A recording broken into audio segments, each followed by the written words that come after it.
Guys, welcome to Judiciary Gold. मेरा नाम है चिन्मय पांडे एंड आज जो लेटेस्ट न्यूज है, जो बिग ब्रेकिंग है, उसे हम कह सकते हैं कि mister Rahul Gandhi, who is a member of parliament from Lok Sabha and from Wayanad constituency of Kerala, उनको डिस्क्वालीफाई कर दिया गया है। जी हाँ, आज 24 मार्च को लोकसभा सेक्रेटरीट से एक नोटिफिकेशन आउट हुआ जिसमें उनको डिस्क्वालीफाई कर दिया गया है and the reason is his conviction in 2019 defamation case. जी हाँ, 23 मार्च यानी कल उनको कन्विक्ट किया गया है 2019 के एक डिफेमेशन के मामले में। क्या है ये मामला, कहां से ये डिस्क्वालिफिकेशन की बात आती है एंड क्या मिस्टर राहुल गांधी के पास कोई रेमेडी अवेलेबल है, इन सब पॉइंट्स के ऊपर आज हम इस वीडियो में डिस्कस करने वाले हैं। तो चलिए शुरू करते हैं आज सबसे पहले फैक्ट्स के साथ। 2019 में लोकसभा इलेक्शन के प्रचार के समय पर कर्नाटक स्टेट के कोलार कॉन्स्टिट्यूएंसी में मिस्टर राहुल गांधी प्रचार प्रसार कर रहे थे। उसी समय उन्होंने एक स्टेटमेंट दिया था। वो एक डिफेमेटरी स्टेटमेंट था। स्टेटमेंट कुछ इस प्रकार था कि क्यों हर चोर का नाम मोदी है। उनका हो सकता है इशारा नीरव मोदी की तरफ हो, बट हाँ, इससे मोदी सरनेम वाली जितनी भी कम्युनिटी के मेंबर्स हैं उन सब की भावनाएं आहत हुई and one among them was mister Purnesh Modi, who is presently a member of legislative assembly from Gujarat. और उनके एक सूट फाइल किया, उन्होंने डिफेमेशन का एक केस फाइल किया राहुल गांधी के अगेंस्ट में, मिस्टर पूर्णेश मोदी ने। And the case was registered under section 499 and 500 of Indian Penal Code and finally he has been convicted for the offense। उनको 2 साल की सजा हुई है। अब आज सुबह उनको डिस्क्वालीफाई भी कर दिया गया है। ये डिस्क्वालिफिकेशन की बात आती कहां से है? आपको ज्ञात हो कि आज से कुछ महीनों पहले मैं आपके सामने हाजिर हुआ था यूट्यूब के हमारे एक डिस्कशन में मिस्टर आजम खान, जो कि रामपुर की कॉन्स्टिट्यूएंसी से एमएलए थे, उनके डिस्क्वालिफिकेशन को लेकर। सिमिलरली आज भी मैं आपके सामने खड़ा हूं और ऐसा ही एक डिस्कशन लेके आया हूं रिप्रेजेंटेशन ऑफ पीपल्स एक्ट के सेक्शन 8 के ऊपर। सेक्शन 8 अगर हम देखें तो दो हिस्सों में डिवाइडेड है। जी हां, सेक्शन 8 के जो सबसेक्शन 1 एंड सबसेक्शन 2 है, वो कुछ स्पेसिफिक ऑफेंसेस को एनलिस्ट कर दिया गया है, वहां पर डिस्क्वालिफिकेशन की बात करते हैं। जैसे कि हेट स्पीच, आजम खान को हेट स्पीच के लिए ही कन्विक्ट किया गया था। सबसेक्शन 3 एक बहुत ही अलग तरीके का प्रोविजन है। वो ये कहता है कि यदि कोई भी मेंबर ऑफ पार्लियामेंट या मेंबर ऑफ लेजिस्लेटिव असेंबली कोई भी ऐसे ऑफेंस के लिए कन्विक्ट होता है और उसको 2 साल या 2 साल से ज्यादा की सजा मिलती है, तो वो डिस्क्वालिफाइड माने जाएंगे। देखिए क्या कहता है प्रोविजन।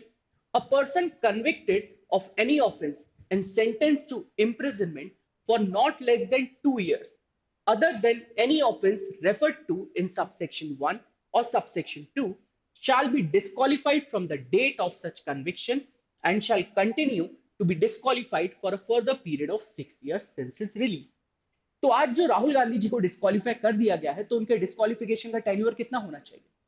देखा जाए तो उनको डिस्क्वालिफिकेशन के लिए 2 साल तो उनका कन्विक्शन का पीरियड है एंड प्रोविजन के accordingly plus 6 years after his release. तो टोटल 8 साल के लिए मिस्टर राहुल गांधी एक हिसाब से कहा जाए डिस्क्वालीफाई हो चुके हैं। बट क्या मिस्टर राहुल गांधी के पास कोई रेमेडी अवेलेबल है? ठीक है, जो बोला बोल दिया, हो गया। कहते हैं ना, हो गई गलती। अब इस गलती के अगेंस्ट में उनके पास कोई रेमेडी है? जी हाँ, सॉरी, हमने आजम खान के वीडियो में भी सेक्शन 8 सबसेक्शन 4 को डिस्कस किया था। सेक्शन 8 सबसेक्शन 4 को lily Thomas versus Union of India के 2013 के केस में ऑनरेबल सुप्रीम कोर्ट ने स्ट्रक डाउन कर दिया गया है। अब सेक्शन 8 सबसेक्शन 4 ये कहता है कि यदि कोई मेंबर ऑफ पार्लियामेंट है या फिर मेंबर ऑफ लेजिस्लेटिव असेंबली है, वो कन्विक्ट हुआ है एंड वो डिस्क्वालिफिकेशन की कगार पे है, तो उनका डिस्क्वालिफिकेशन 3 महीने तक नहीं माना जाएगा और वो 3 महीने के अंदर उनके पास अपॉर्चुनिटी है कि वो प्रॉपर एपेलेट ट्राइब्यूनल मतलब एपेलेट कोर्ट को अप्रोच कर सकते हैं और वहां पर जब तक अपील पेंडिंग रहेगी कन्विक्शन के अगेंस्ट में, तब तक के लिए वो डिस्क्वालिफाइड नहीं माने जाएंगे। But unfortunately for mister Rahul Gandhi, this provision has been struck down. अब क्या रेमेडी बची? रेमेडी अवेलेबल है। जी हां, Lily Thomas versus Union of India के केस में ऑनरेबल सुप्रीम कोर्ट ने रेमेडी भी बताई थी। आपने कोड ऑफ क्रिमिनल प्रोसीजर में सस्पेंशन ऑफ सेंटेंस के बारे में पढ़ा होगा, सस्पेंशन ऑफ कन्विक्शन के बारे में पढ़ा होगा। ऑनरेबल हाई कोर्ट के आपने इनहेरेंट पावर्स के बारे में तो पढ़ा ही होगा। तो बेसिकली मिस्टर राहुल गांधी जी जो डिस्क्वालीफाई हो चुके हैं, उनके पास ये रेमेडी है कि सबसे पहले सेक्शन 374 में जाके सेशंस कोर्ट में अपील फाइल करें। सेशंस कोर्ट में अपील फाइल करने का मतलब है कि उनका जो कन्विक्शन का ऑर्डर आया है वो चीफ जुडिशियल मैजिस्ट्रेट सूरत की कोर्ट से आया है, जो अपील लाई करेगी वो सेशंस कोर्ट में लाई करेगी। फिर उसके बाद section 389 comes into play. Section 389 आपके लिए सस्पेंशन ऑफ सेंटेंस के बारे में बात करता है। तो आपने देखा होगा, आज सुबह न्यूज़पेपर्स की सब जगह कटिंग में देखा होगा कि मिस्टर राहुल गांधी का जो सेंटेंस था उनको बेल दे दी गई है, 2 साल का सेंटेंस है बट उनको बेल दे दी गई है 30 दिन की। तो बहुत सी जगह ऐसा लिखा हुआ था कि राहुल गांधी 30 दिन तक डिस्क्वालीफाई नहीं हो सकते, 30 दिन के बाद वो डिस्क्वालीफाई हो सकते हैं, 30 दिन के अंदर उनको अपील करनी पड़ेगी। जी नहीं, ये बहुत गलत कंस्ट्रक्शन है इस प्रोविजन का। जो एप्रोप्रिएट कंस्ट्रक्शन है वो ये मैं आपको बताता हूं कि सेक्शन 389 के सबसेक्शन 1 में एपलेट कोर्ट के पास पावर होती है आपके सेंटेंस को सस्पेंड करने की, एंड सेंटेंस को सस्पेंड कर सकते हैं तो आपके कन्विक्शन को भी सस्पेंड किया जा सकता है। देखते हैं सबसेक्शन 1 क्या कहता है। Pending any appeal by a convicted person, the appellate court में, for reasons to be recorded by it in writing, order that the execution of sentence or order appealed against be suspended, and also if he is in confinement that he be released on bail or on his own bond. Rahul Gandhi is not confined, वो bell पर हैं अभी। अब यहां पे सबसे पहले suspension of sentence की बात होती है कि वो एग्जीक्यूशन ऑफ सेंटेंस को सस्पेंड कर सकते हैं एपीलेट कोर्ट, साथ साथ any other order appeal against. तो कन्विक्शन का जो ऑर्डर है उसके अगेंस्ट में भी वो सस्पेंशन के लिए एप्लीकेशन फाइल कर सकते हैं।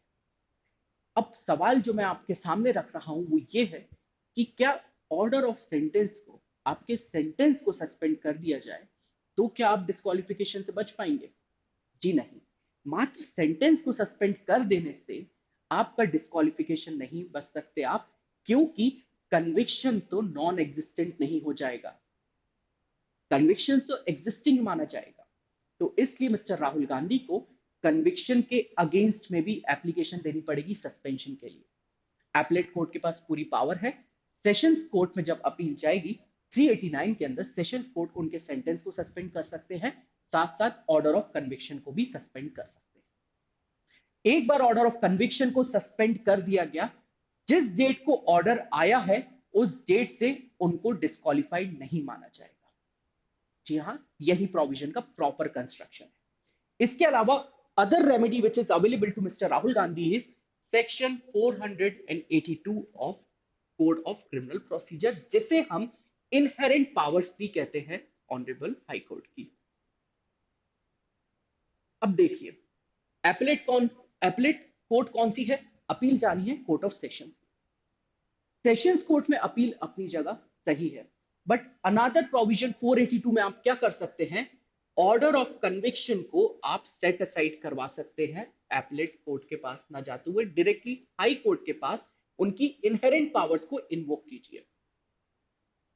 Once the order of conviction is suspended, उस डेट से, मतलब कि सपोज 25 मार्च को उनका ऑर्डर ऑफ कन्विक्शन को सस्पेंड कर दिया जाता है, तो 25 मार्च से उनके डिस्क्वालिफिकेशन को भी सस्पेंडेड माना जाएगा, वो डिस्क्वालिफाइड नहीं माने जाएंगे।